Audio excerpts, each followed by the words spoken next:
pedíronme que recomendara unha peli que mirara no confinamento, ou un libro. Pelis non puiden ver moitas, porque, pola razón que sexa, teño unha nena, teletraballando, en fin. Pero sí que puiden ler bastante, sobre todo porque podo facelo de maneira intermitente. Quero recomendar rapidamente 3 libros para logo pasar á película. Mujeres en el cine experimental, marco crítico. Doblemente expulsadas por mulleres e por experimentais, este libro, editado e traducido por 8mm, trata de facer xustiza con esa historia da escritura femenina alternativa olvidada. Voltei a Baudrillard, El éxtasis de la comunicación e Teoría del simulacro. Interesantísimos, importantes para entender os tempos que corren, post-Covid. Hai pouco escrito sobre cine ensayo e aquí temos Laura Rascaroli, de Personal Camera, mirada subjetiva en el cine ensayo.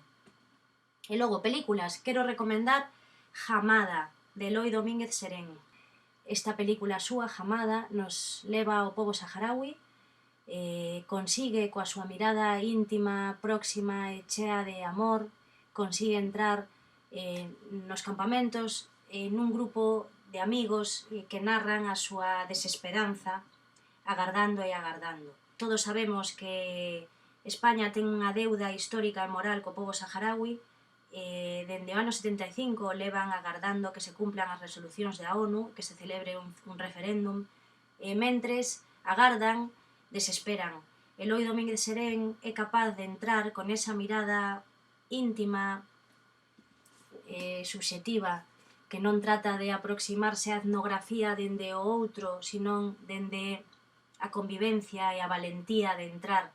Eu tiven a sorte de poder estar ali e gravar un documental no ano 2003. Naquel momento pensaba que a única mirada posible era unha mirada distante, respetuosa, pero sempre dende a distancia que non xulgara. Eloi demostra o contrario, que se pode un aproximar a través do amor, fundamentalmente.